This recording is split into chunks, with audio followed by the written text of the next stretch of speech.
possibility. 2 minutes. Vision warning With cheers. And its various forms. Change the world. What opens up a new horizon? Connected.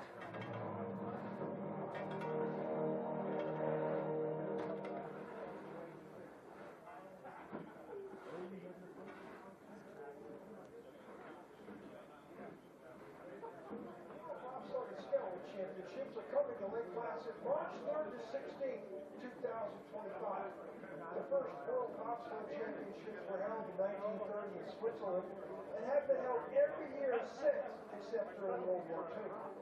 One thing that has been common to each event is an artistic poster promoting the region where the races were held. At the Lake Placid World Championships, organizers will stage a contest to vote on the best sliding sports poster ever. Most of these posters will come from the legacy tracks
sliding art will also be implemented by encouraging students from around the planet to submit their design. Voting will take place in person or online, so for more information on the art contest, schedule, or ticketing, go to LakePlacidWorldChampionships.com.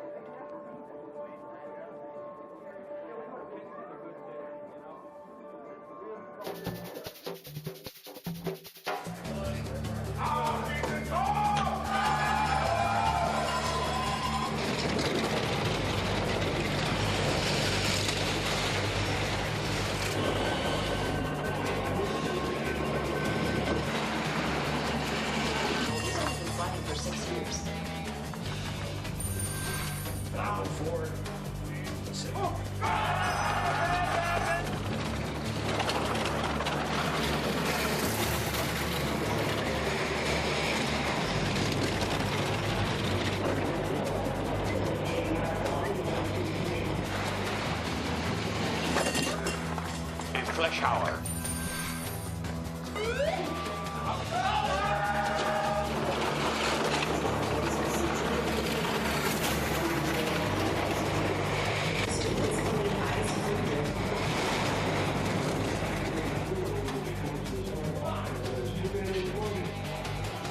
Standing by to start, Johannes Locker.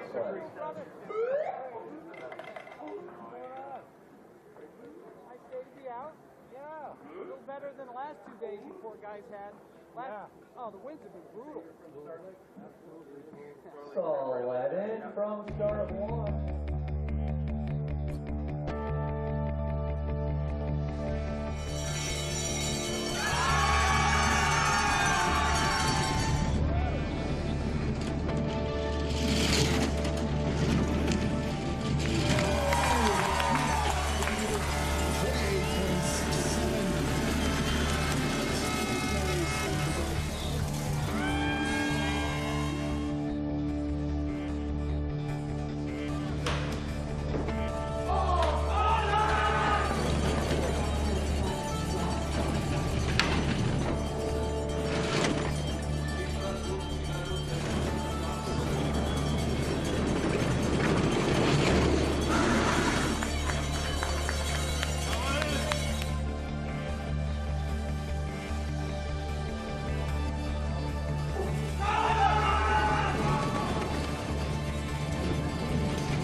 Yes! We are honored to host two IBSF World Championships. Thank you for another great competition. Enjoy the fourth and final heat of the two-man bobsled competition. I'm Carl. My teammate Bree. It's going to be a great full heat. Will it be a Germany sweep? If you want Sawyer to find out.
The crowd's starting to get packed here at the finish area. We're less than 5 minutes away from our first competitive sled. Well, first competitive sledding will be reverse order by rank, so the leaders after the first 3 runs will be the final sleds to determine who is the world champion of the men's two-man bob.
Final run of the IBSF two-man bobsleigh World Championships were in Lake Placid in the Adirondack Mountains in upstate New York on Mount Van Hoevenberg, where they held the 1932 and 1980 games. This track was opened in 2000 with the Goodwill Games and has been the centre of sliding in North America ever since. Welcome back, everybody. Martin Haven and Greg Cackett looking forward to a thriller here with a very close battle for third position. Frank Del Duca in fourth for the USA, just ahead of him in third place, Adam Lamore for Germany. Yeah, some big opportunities here for the home ice favourite. With Frankie, he's had 4 great runs. The gap opened up a little bit in that third heat, but the pushing's been similar. They're all in and around each other, so really interesting one to watch there. And obviously we've got the battle for the top 2 with Big Hansi, Big Friedrich, they're all big. And Big George, he's put down a couple of really good runs this weekend, and you know, a 5:06 start I think was for today, was put them slightly behind Friedrich with a 5:04. We were just saying to be off air there, do we think it's a start record today? I'm not sure we'll see the start record, but I would expect to see something deeper into the 5s for sure, because these guys going toe to toe, they just know how to get the best out of each other. They know how to raise the game, raise the stakes. Hey, what is it between them? 600s. Here we go. Friedrich leads with a track record in the first heat, but there was a track record from Hansi Lochner as well. Yeah, straight after. And so Lochner closed the gap from what was 1400s down to 600s. Adam and Moore, 1500s ahead of Frank Del Duca for the bronze. And behind them, obviously, a big gap back to Mickey Vogt in 5th position. And he is in a big battle, potentially, with a whole host of sleds. Brad Hall and Kim Jin-soo Korea. Maybe Jeff Gabwa might have a shout. There are some tiny gaps down the order. 20 sleds go through, so Brazil's Edsons, Bindilati and Martins go first off as we go 20 down to 1, and that man there will go last, looking for his 9th two-man World Championship gold. Lochner looking for his 2nd. Since 1931, they've been racing two-man World Championships. The only dead heat ever in two-man at the top tier was in the Olympic Games back in 2018, when Justin Cripps and Francesco Friedrich tied for the gold to the 100th of a second. So there's never been a World Championship tie. Just saying it now, in case. Because when there's 600s between the two best on the planet, it's going to be really, really tough. This is basically a single heat race. I mean, one and done, isn't it, for the gold? It really could go either way.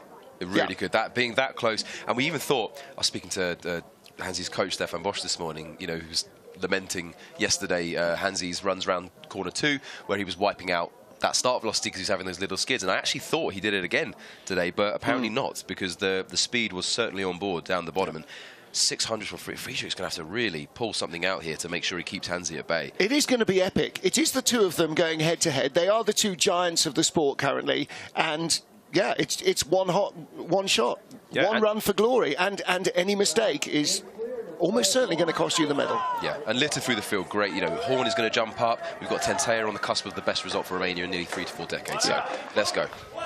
Edson Bindilati, Edson Martins for Brazil. 20th after the first of our 4 heats, after the first 3 of our 4 heats. They kick off the final run of the IBSF Bobsleigh World Championships here. The veteran 45-year-old driver, his 35-year-old brakeman, giving away 20 years each to their rivals in the junior team, and they get through. That's what experience does on this track. Absolutely. They had some great pushes. They had a 24 in the heat before, dropped to a 29 here, but, you know, old body's been a little bit tired. But Edson's had a great chance. Top 20 at the World Championships, and he hasn't been on this level for some time. This is fantastic to see. And a guy, as we said before, knows this track. Solid starts, solid speeds, and I think he can be really, really proud. Edson's a 4-time Olympian, his brakeman a 3-time Olympian, and it looks pretty odds on that they're going to make an additional Olympic appearance. Look at that great run through the chicane. He's so desperate to create a new federation, a new group of athletes in Brazil. And he and the new president, I'm sure, will do massive things over the next few years. 56.30, their final run down. Nice, clean, smooth, fast. And they are in the top 20 in the World Championships. Astonishingly, for Olympics, this is only his 3rd World Championship outing, Edson.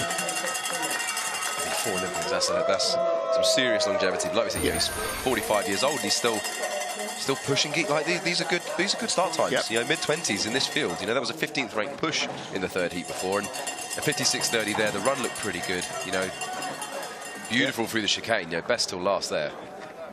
I think a fantastic weekend for these guys. I think it's brilliant. Hopefully, 100%. For the younger guys looking up to him as well, thinking, right, that's what we want to do now. And with massive TV exposure in Brazil as well. Yeah, great job. So, yeah.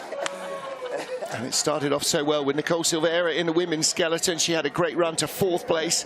So there's going to be a lot of noise going on about ice sliding, whatever the heck that is, among millions of Brazilians.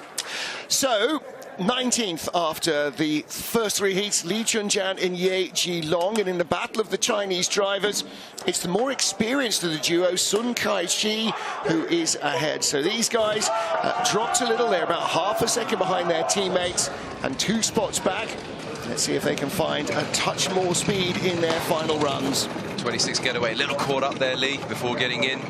He's dropped in safely, came out the grooves, nice and square. And he's carried around too well as well. So everything he started with there, he should be carrying through the sled as we come around corner 4 into the Devil's Highway, where everyone gets knocked about.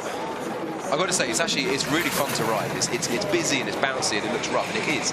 But it is, as a brakeman, you feel like something's happening. You know, it's not just long, big, heavy pressures. It's bang, bang, bang, bang all the way down, and it's actually if you're a bit of a masochist, it's pretty good. This is not too bad from Lee. Nicely through the chicane. Everybody's getting that exit of 14 Benham's Bend down into the chicane really nicely now, and down through the heart. This right, left, right sequence, and then the final corner, climbing uphill out of 19 through 20 to the line. 56.24, 2/10 slower than their first heat today. And in fact, Edson Bindelati was 25/100 slower. So I wonder if the track is, as the day warms up, losing a little bit of pace. Yeah. But not necessarily going to be able to judge that until we get down to some of the drivers who are perhaps a little more consistent.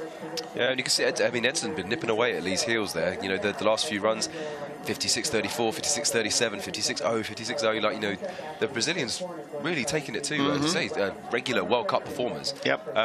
A solid weekend from Lee. I think he obviously wanted a lot more. He certainly would have wanted to beat his compatriot, but lots to work on. Back to the drawing board and get ready for Milan next year. Yeah.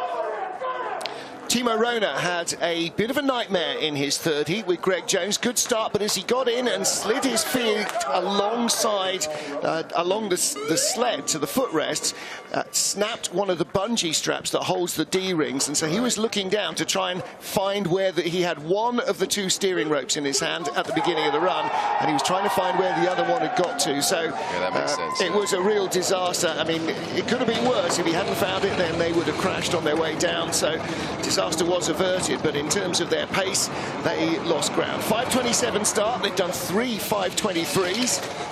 Yeah, so maybe a little bit of fatigue in the legs.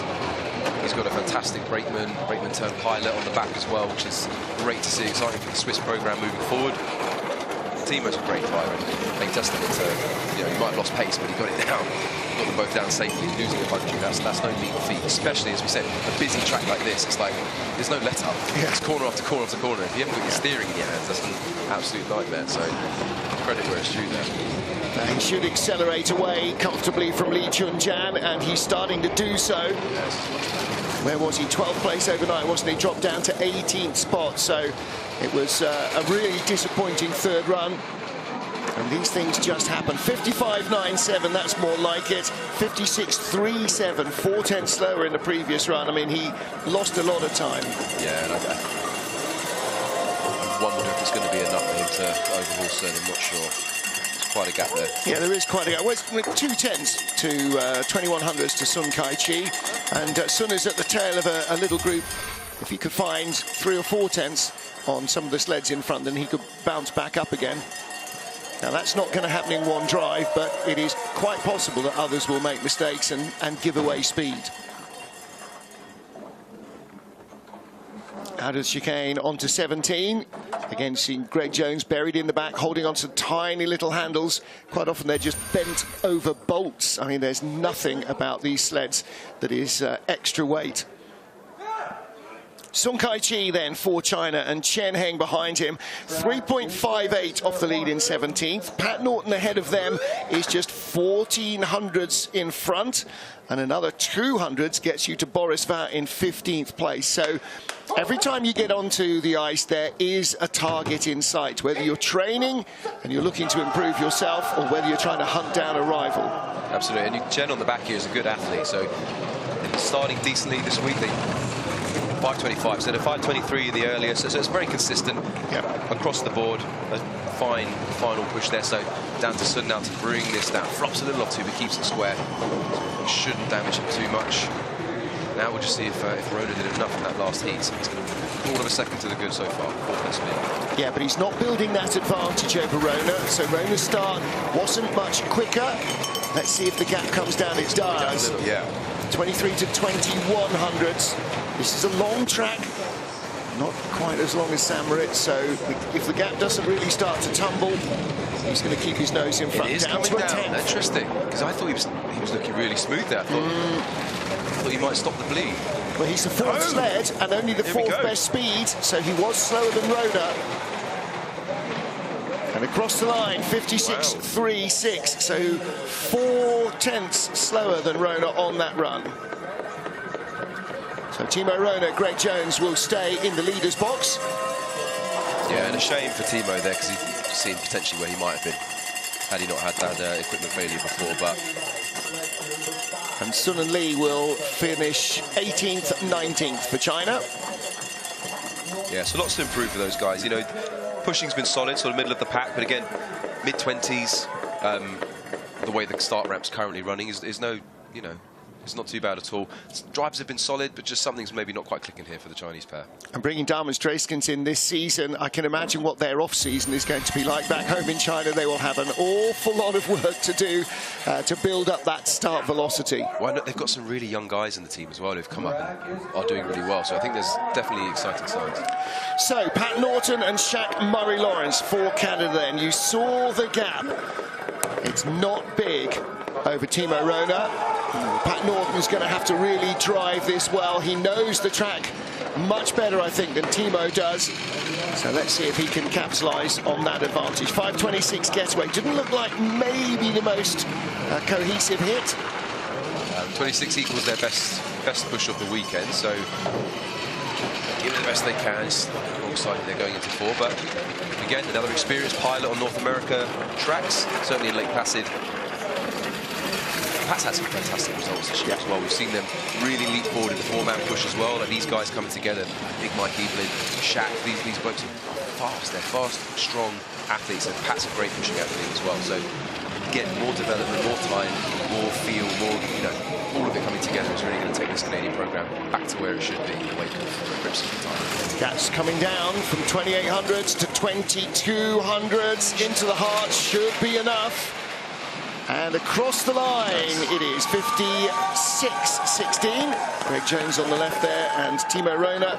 Moustaches are a big thing. But that's, you know, two big things. For the two guys in the coaches box there, Justin and Lyndon, both Olympic champions, Olympic medalists, like storied careers, fantastic history in the sport. They're in a program right now which is rebuilding, it's finding its way again. Yeah. And the guys are, it looks like he got a little bit crushed a little bit by the bar there. Maybe Shaq was a little late, maybe Pat was a little early, it's hard to tell there. It just wasn't quite synchronised. The sled wasn't moving the way that he's used to. Yeah, but still an equal best performance for the weekend. So sometimes it's a bit like stumbling out the blocks as a 100-metre sprinter. Sometimes you end up achieving a better drive phase because you're trying not to fall flat on your face. So sometimes with a worse hit, you can actually do better because you put more into it because you think, God, I've screwed this up. Got to find it again. So, all right. Good job, boys. Thanks for watching. On the format next week. Yeah. Pat and Shaq have the lead with 15 to go, and this could be a big change around as well. Boris Van of Monaco with Antoine Rieu behind him. They were only 200s ahead of the Canadians. So Boris currently in 15th place. Yeah, he's got two fantastic athletes here. You know, Antoine seems to be finding form, finding pace with every push. We've gone from a 31 to a 27 to a 23. What have we got in the fourth heat? A 22. Best till last. Fantastic work. And a first rank as we get going. But that's great. That's a 5:22 is a fantastic getaway in the current field. Considering their first start was a 31, they have really brought the game up. It's great to see. You'll see these guys next year. I've no doubt. Healthy, they will show us. Gaps coming down, 600s at the start, down to 500s. This is going to be a gain just on the drive. He's got to keep his nose clean around the labyrinth and into the chicane for sure. Out to a 10th over Pat Norton, so extending his 3-heat advantage. This is good. There we go. That's what he needed to do. Boris, that was excellent. Nice run through the chicane. He might even be smiling at the end of this one. 2700s up. This is a much better run for Boris Van. Exactly. It's more repetitions on the track. 55.78. So their best run was a 55.69. So only 900 slower than that in Heat 4. Not sure the track is as quick as it was. That's definitely an improvement from Boris. Oh, definitely. And you could see on the way down, like he was coming through the labyrinth, just those, cleaner, more square transitions. Yeah. That you just keep your speed. You're not bleeding it away, and he took that through that beautiful chicane as well. So he held the speed on board and took that through nicely. That's why we're seeing better part of half a second. Look at this. This is gorgeous. Yeah, just Allez, Boris, well done. breezes through the chicane, just whisker away from the wall. There you go. Finally. There's a smile. Well, and he's right, actually, that, you know, certainly day one was disappointing in terms of their start and of his drive. And for Chris Horn, it was disappointing because a fifth best run in the first heat ended with a crash off 17. Now with Hunter Powell back behind him, replacing Josh Williamson.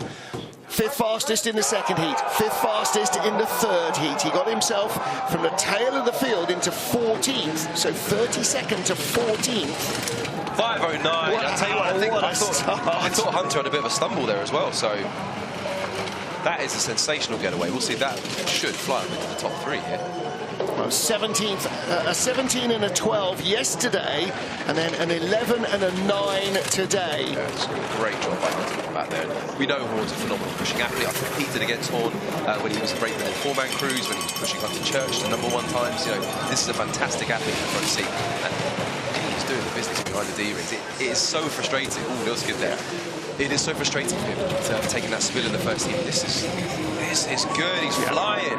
Now he's doing it with his eyes closed, isn't it? This is exactly what he expected to be doing. I tell you what, I wonder how it's going to be a really big run from Chris Horn. How close is he going to be to a track record? Wow. I mean, the commentary box clapping, you can't hear it, but 55.09. That's a really good run again from Chris Horn. I'm sorry, that is absolute World Championship caliber performance. Yep. A 5:09 push. In the current field, we know a 5:0 is the absolute standout the Germans have been doing. So great job, Hunter. Great job, Chris. Now, I thought Hunter had a little stumble, didn't he?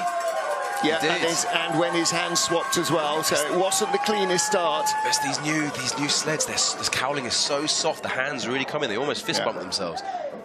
But he's got a hold of it, got after it, and he must have put some great velocity into that sled there. But Chris is bringing that down like a seasoned pro, you know. 900 slower than his third heat on a track that doesn't seem as quick. That's an excellent run. Yeah, fantastic. Well, there you go. Well done, boys. Chris Horn on the right, Hunter Powell on the left. They might be in the leaders box a while because just 600s in front. Italy's Patrick Baumgartner and Robert Messier.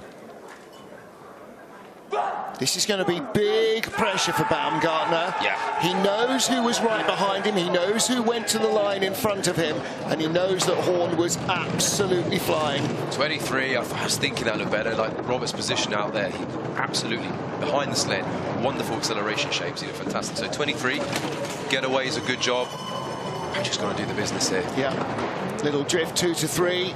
Avoided the tap. That doesn't always give you speed. Second best speed.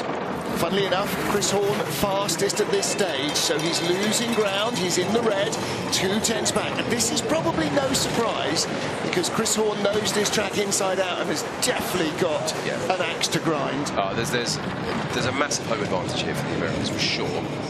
Nice run. Just had a stunner there because Patrick's. This is a good drive. This is much better. Yeah, nice run through the chicane. Third best speed. And he is going to be ahead of Boris Vain of Monaco. Across the line, a 55.69. And that's actually quicker than his third heat. He's the first man to go quicker. Yeah. So 55.74 was maybe not the best that he could have had in heat 3. But he ends that. They started with a 28, a 26, a 25, and then a 23.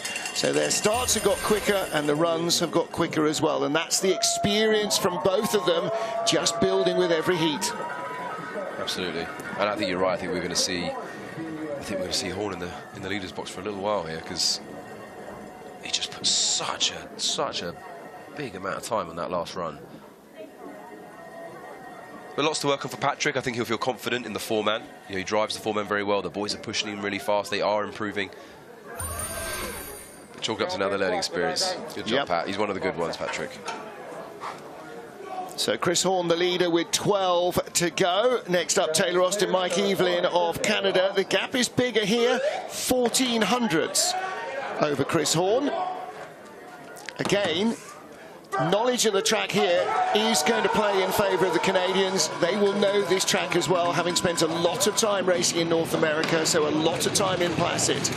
27, so a much better getaway for the boys. 31 just before this. That is their best getaway for the weekend. So best start they could do. So, but it immediately puts them in the red behind Chris Horn by a couple of hundreds, because Horn outstarted them. He did a 5:09 with Hunter Powell, so there's added velocity that they're not getting here that the American sled did, and so that gap grows. It's out to 23 to 29 hundredths. I think we shouldn't have too much for him. Even Taylor brings us down really well.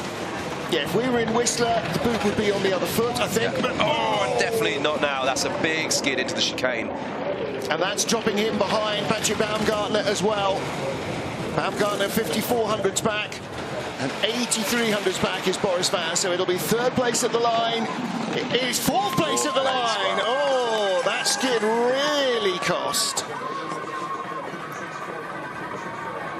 Yeah, and those are the mistakes we're seeing. We know that's where you're going to scrub time. That's where you're going to lose speed. Lost a third of a second on that run compared to his previous one, and that was enough to drop him down the order. So he takes the race within a race. He gets ahead of his compatriot, Pat Norton. Better starts with the big man on the back. He's a phenomenal athlete, Mike. He really is. But that's all she wrote there. Yeah. That was the final nail. Speed, they were losing ground. The speed was good, but not good enough to stay ahead of Chris Horn. And that big moment through the chicane dropped them a couple further spots down the order. So there you go. Two-man worlds over for Canada. And it is still America's Chris Horn who leads. Jacobs Calendar and Mattis Miknis now for Latvia. So I'm trying to do the subtraction here. Just trying to 2800s, 3800s, 4600s. It should have said on the screen. We should have been looking at the graphics, shouldn't we? So the thick end of half a second in front. But again, you know, come down so fast. Chris Horn's 3 runs have been way quicker than theirs. That's the getaway. 5:12, best of the weekends. They've got progressively faster. 21, 19, 16, 12. Has to be. Chris Horn has been coming down half a second quicker than them in each of the last 3 runs. Yeah, keeping that start to within 300s of Horner, that will give Jacobs a lot on board. Yeah. But 4/10 is down to 3/10. He's down to 2. It's a quarter of a second. Only the 9th best speed. He's the 10th sled. Only one sled has not been as quick. 13. This next clock going to sit down again. 800s. And he's not going to have enough on board, is he? No, he's wiped off too much in the chicane. That's worth 2/10, if not 3/10. Yeah, it's going back the way well. Yeah. So Chris Horn leads on the verges of the top 10. Jacobs Calendar slips one, 55.85, so 7600 slower than Chris. 7600s slower than Chris Horn on that run alone. Yeah, he marches on. I mean, you can see Jacobs' last run was at 55.50. Horn is at 55 flat. You know, he has just been taking huge bites out of this disadvantage from his first day crash. Wow. How much further is he going to go? Well, he's getting a lot of leaders box time, isn't he, Chris Horn? So Calendar. That Follador's last run as well, 55.58, nearly 55.6. Horn's a half a second ahead. Yeah, Chris Horn the leader from Jacobs Calendar and Patrick Baumgartner. 10 down, 10 to go. Final heat of the IBSF two-man bobsleigh World Championships. Well, this Lake Placid track is tough. It's hard to get down clean. We often say in bobsledding, easy to get down, hard to get down fast. This is neither. No. It's neither easy to get down nor easy to get down fast. It is a tough driver's track, and any mistakes are absolutely pulverizing your speed.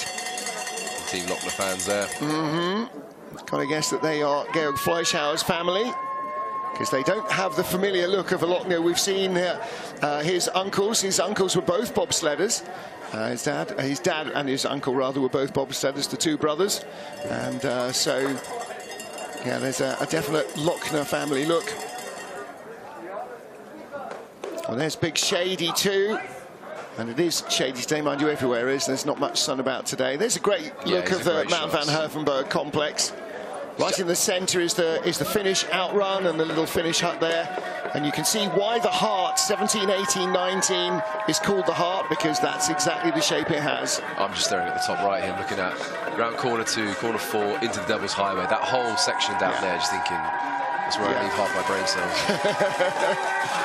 Well, that's what makes this track such a memorable one for the athletes and for the fans. It's always busy. There's always lots going on. Here we go. Can Cedric Follador hold off the march of Horn? Top 10 for the Swiss. And let's see what this brings. Final 10 sleds in our two-man bobsleigh World Championships. There's your leaders on the right-hand side, Chris Horn, and his brakeman today, Hunter Powell, joining him. And Hunter talking himself into some more starts, I think, with those 2 pushes. Yeah, great result for Hunter. And because, you know, respect Josh Williamson, he obviously took a bit of a spill yesterday. I saw his shoulder, it was a bit red, a bit hot. Still came back for the second push and put another massive margin on the start. So hopefully Josh healing up well, getting ready for the 4-man, I'm sure.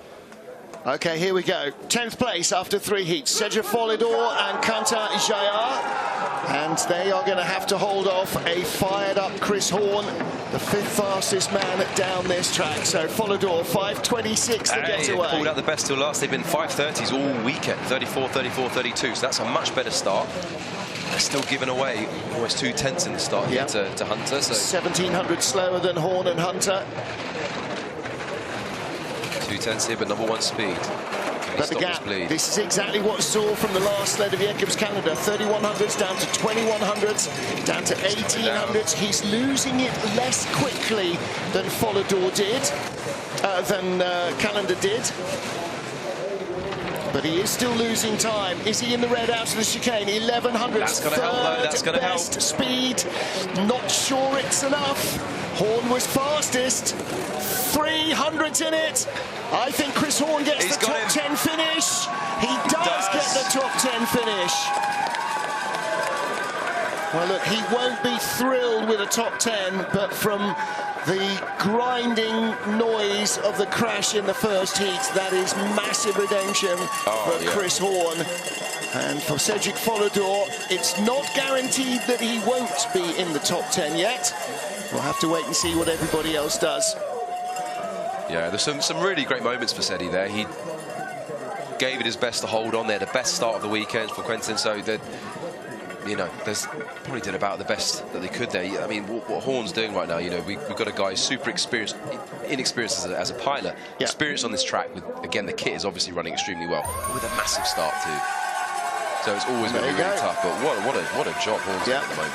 And Follador will be back for the 4-man, as will Romania's Mihai Tentea. Gildash behind him. So these guys had a better start on the last one, and Mihai Paciani messaged me saying, you know, they're on the cusp here of the best Romanian 2-man finish in nearly 30-40 years. So that's Paciani. In fact, 2 Pacianius behind. Julian, the coach, the taller, older figure, and Mihai, the former skeleton athlete turned bobsledder. 22. How about that? Go on, boys. So from a 31, a 27, a 25, and now a 22. That's the way to do it. If he's going to hold on to this position, he needs absolutely everything down. He's better part of half second up, the 3rd best speed.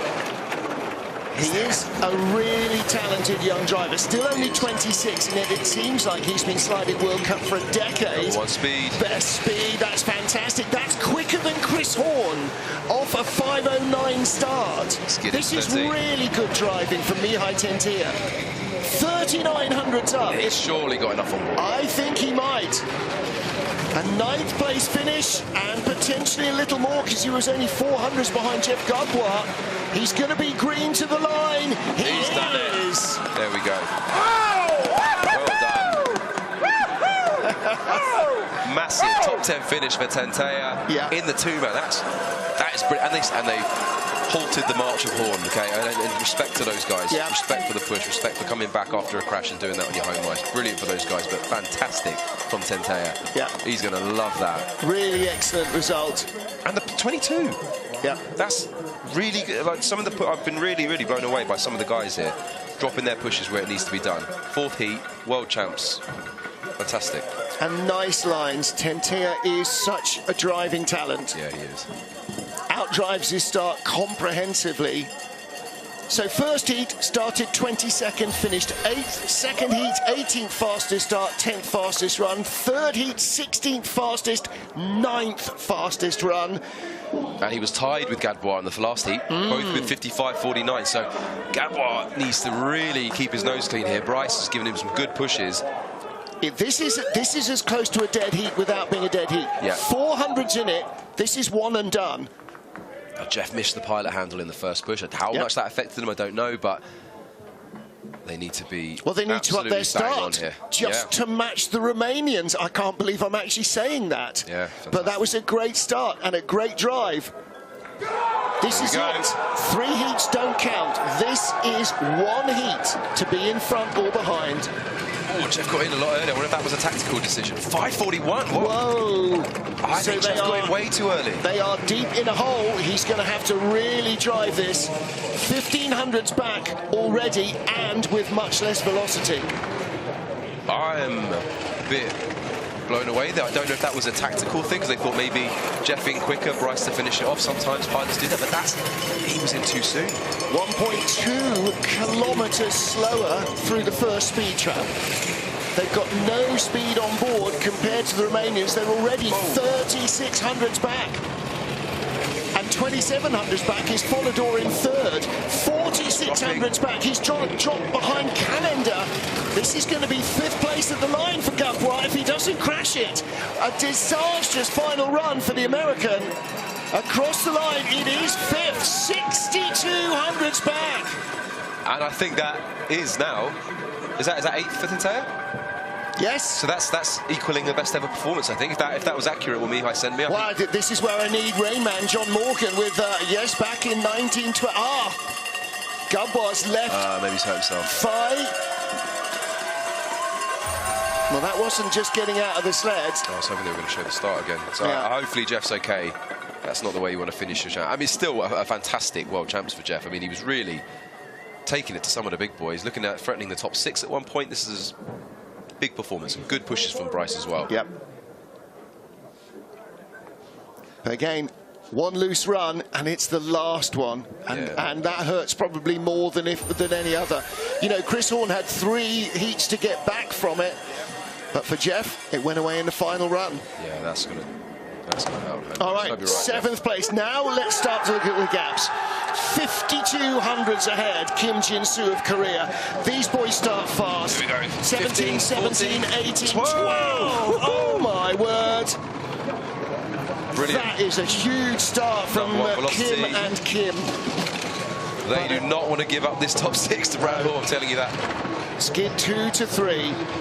4200s, 5200s now ahead of Mihai Tintea. I think this is Romania's train gets to hit the buffers. This is nice as well. Devil's Highway looked pretty good there. 4th best speed. Okay, only half a second up.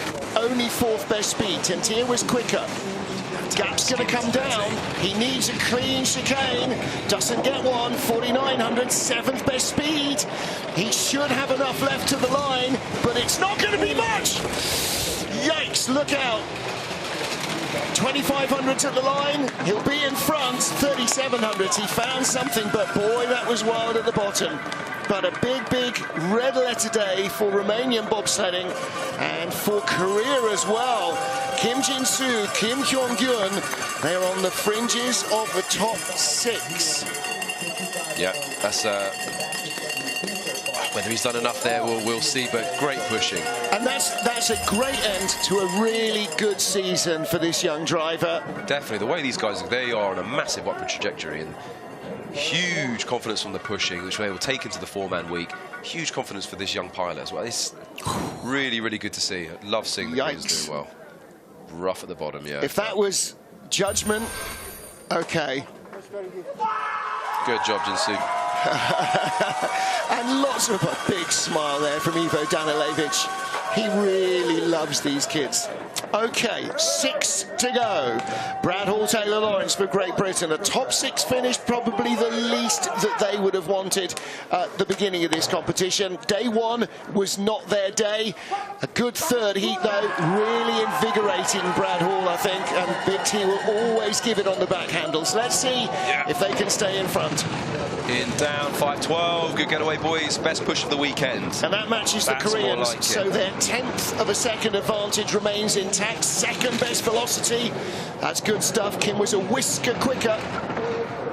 So the Koreans not only fast but loading well. 600s up. Here. He looked a bit squirrely out too. I'm just seeing if he's managed to hold on to that. Kept it safe though. Could be even lower down. Little late flops going into the labyrinth. Third best speed. Here he comes. All right. If this is like the previous run, then he should be able to creep away. Yeah, he was smooth to the labyrinth there. We saw Kim take the tap. I think Brad's going to have enough on board here to take the top 6. Still third best speed and 1100s in hand. 17, 18 through 19. And then up through corner 20. Can't afford a tap on the wall. There's not much in it. There's just enough in it. 55.42 run.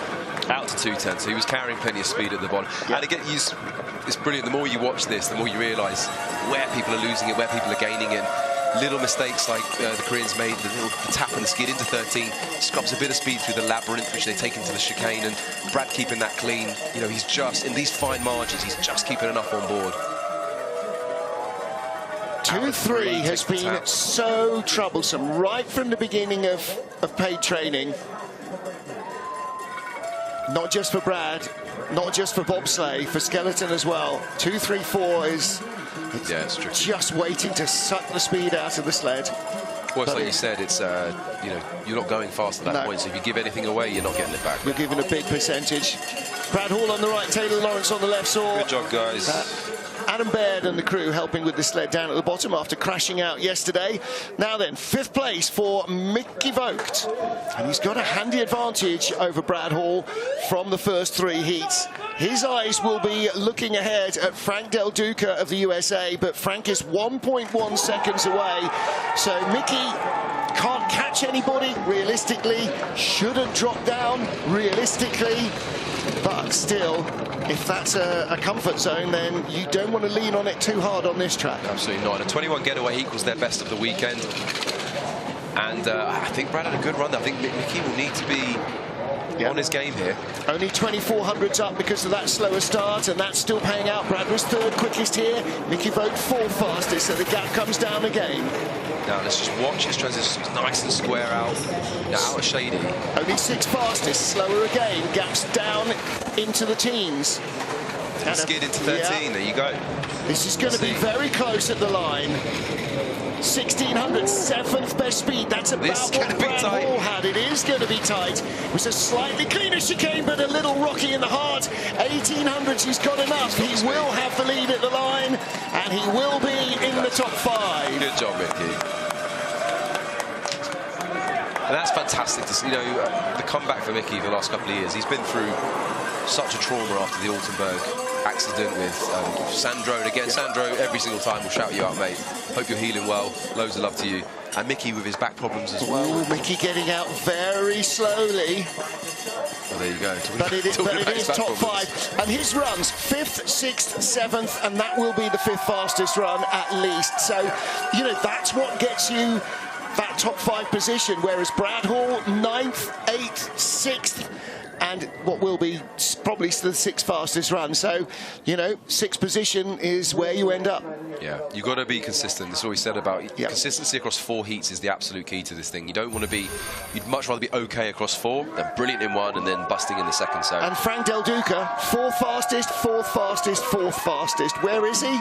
4th fastest. Yeah. You know, that's the deal. But 7700s off the lead, 2500s off a medal. It will require a massive run from Del Duca and a big mistake from Adam Moore, but it can happen. Here we go, Chuck's looking good here. Miracles happen on dynamic ice. man on the back. A 16, a 14, a 14, and a 9. Boys, well done. Big Chuck putting it in when it matters. doing this on home ice has got to be the... I'm so jealous that we don't have a track in the UK, because doing this on home ice is going to be the most special feeling. And if anyone's going to get into the top three. 1.2 seconds up on Mickey Vogt. It's not the gap to Vogt, it's how quick he can be, how close he gets to Adam Amor, and he needs to be Chris Horn speed. He needs a 55 or to dip into the 54s. If he can get into the 54s, then a medal is a very realistic proposition. No, double tap in the chicane, only the third best speed. I think that might be enough. It's going to require a bit of a disaster from Adam Amor. He'll have the lead at the line, 55.26. Surely that's not enough unless Amor gives the medal away. I mean, it's a huge performance from Frank. You know, this is definitely not with the form books for this season. He's now got himself, that is a solid top four. That's where it remains. But there is a shout here for a medal, we'll see. There is. Fantastic pushing, excellent driving. And there's also a pressure that comes with home ice, right? It goes both ways. Well, look, he's best in the world apart from the Germans, who are the dominant force in this sport. And that's, it's a really top draw effort. And he was never not competitive. No, he's done absolutely brilliantly. And again, for one of the nicest guys in the circuit, there's certain people you're really happy for doing well. See Frank come here and get a result like this is really wonderful. And to see the USA climbing back up the ladder as well. They've had fallow patches, they've had golden eras. Maybe we're heading back in that direction again. 2012, the double world champion on this track was the late great Steve Holcomb, and that's one of their high water marks. But it does put pressure on Adam Amor and Benedikt Hertel. They know that there was no flaking at all from the US sled. They have to lay one down here again to take this medal. Big Benny's going to want to pull a big push out. 5:07. All right. And that's what they do, these guys. It is not just FES kit. They are in rocket ships, but they are athletes. They are great drivers. They pull it out where it matters. They do it every time. And Benny now getting himself into the pantheon with like Fleischhauer and Schuller. That is really good stuff to see. Well done, boys. 7th best speed, though. Not as quick as the US sled. Not as quick as Brad Hall either. 26, 2300s, 11th best speed. Somebody's daring to believe down at the bottom of this track. The gap is coming down too quickly for comfort. 2300s, he stopped the rod. 3rd best speed. He had a great run down through the Devil's Highway. This should be enough for the bronze medal at least. 2400s up from Adam Amor. He's going to take the lead at the line with 2 to go. He's in the medals. He is in the medals. Adam Amor and Benedikt Hertel. Well, after disaster in the two-man in St. Moritz, he came back last year to grab silver in Winterberg. And that was at the end of a season where he had been getting stronger and stronger. This year, a mid-season glitch in Altenburg, 3 crashes in 3 heats, and then pulled from the 4th in the double two-man race, but he has come back strong again. Yeah, beautiful through the chicane there. Now, this is a talented kid, man. This is very talented. Push for context for people at home who don't know Adam yet. This is a very fast pushing athlete on the pilot handle. He's a very skillful driver. He's in good kit, and he's got monsters like Benny Hertel. And he's 22. This is and that's the key, because if and when Lochner and Friedrich retire, he's the #1 boy, and boy, he's nearly there already. So, here we go, all right, we've decided bronze. This is for gold. 2 sleds, 2 giants of the sport, and 600s in it. Exactly as we saw just a few minutes ago. This is a one-shot wonder. Right, this is going to be a big push, I've absolutely no doubt. 1 run here we go. for gold. Here we go. This is Lochner versus Friedrich, the last 2 world champions. Oh, yes, it's got to be an 03. Oh! Shut up, Greg. 01, fantastic. Now, get it right round 2, Hansi. Get it right round 2, and this is yours. He's got it here. Little leg kept flop. It straight. Takes a square tap out of 3, down to corner 4. Nice line into 4, and dropping into the Devil's Highway. 5 and 6, the 2 right-handers. Best speed of all, as we expect. Lochner's been really flying this morning. I think we're going to see a huge gap here at the bottom. Is this the run that takes gold? Whatever you do, you know that Friedrich will step it up. So Hansi has to be close to, if not inside his own track record. That's pretty good. But only the 4th best speed. It's a nice run through the chicane. He keeps the speed on board. What is the run? The last one was a 54.52. Oh, he's in the 54s again. Wow. That is epic from Johannes Lochner and Georg Fleischhauer. Brilliant start, phenomenal drive.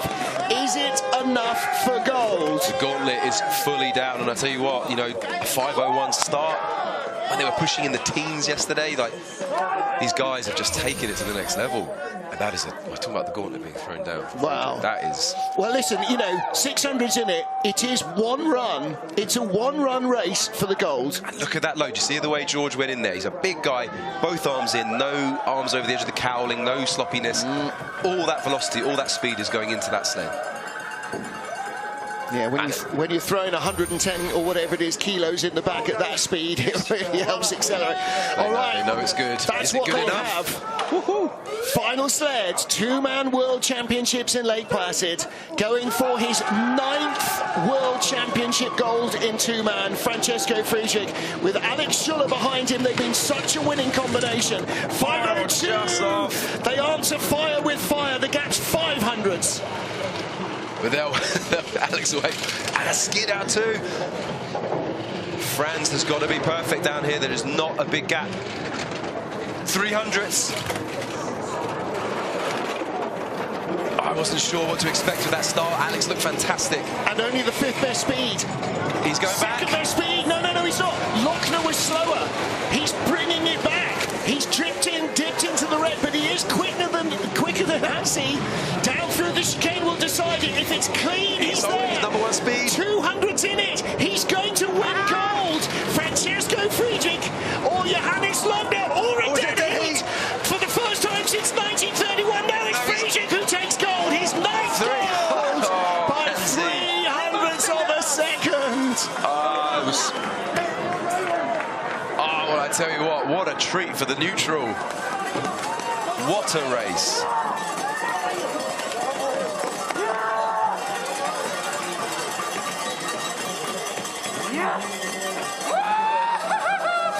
Yes! Yeah!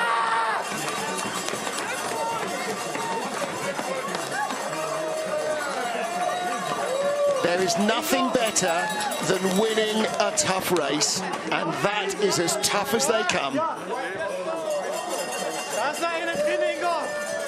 The lead after 3 heats was 600s.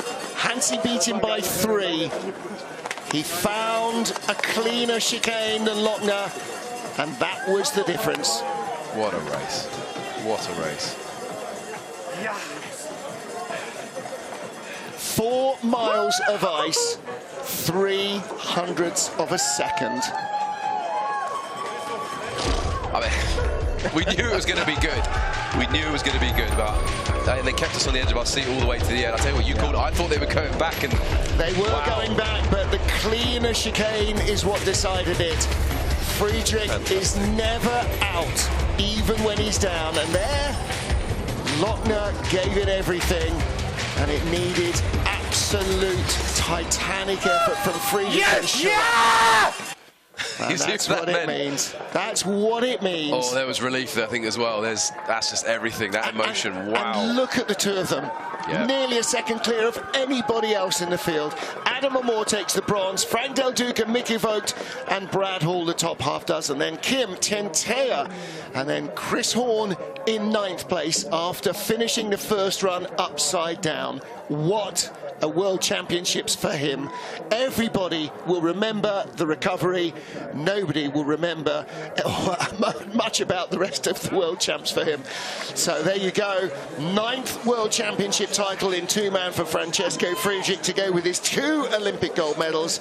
And for Alex Schuller, it is a 3rd 2-man Worlds. They won in Altenburg 2021 together. They won in Winterberg last year. And this is his 3rd World Championship gold, with Francesco taking his 9th. Yeah, what a fantastic world champs all round, though. You know, for the Americans on home ice to get, you know, a season best result, awesome pushing. So for guys like Chuck and Hunter, and you know, they've got a new ice push house here. They're getting to see that their standard is just as good as the rest of the world. And look at the love between these guys. Johannes Lochner, the first to congratulate Francesco Friedrich, and it would have been exactly the other way round. Well, they're keeping each other at the top of their game. You know, with these sorts of rivalries, they are so critical for the sport. You know, Adam's the next generation coming through, another fantastic push athlete. Heike Grosvang, General Secretary of the IBSF, handing out the beavers. Don't ask me. Johannes Lochner, Georg Fleischer taking the silver. Big Benny Hertel on the right with Adam Amor. Adam is definitely, I mean, he's not the future, he is the present, but he will be the future of German sliding at the top tier. And the champions in the rainbow beanies, Francesco Friedrich and the tall figure of Alex Schuller. Well, Germany sweep the podium. It was always likely to be the case, but everybody else had World Championship stories of their own. Friedrich now a 9-time two-man world champion and a 2-time Olympic champion. What's the odds on him getting a three-peat in Milano Cortina? He's certainly going to be very short odds for gold. And that is the end of the two-man world championships. From Greg Cackett and me, Martin Haven, thank you for joining us. You'll be able to see Greg in action for Team GB with Brad Hall next weekend in the four-man. Don't go anywhere, because this afternoon we have the deciders of our women's monobob. They start at 15:30 local, 19:30 GMT. We'll see you then. Yes! Yeah!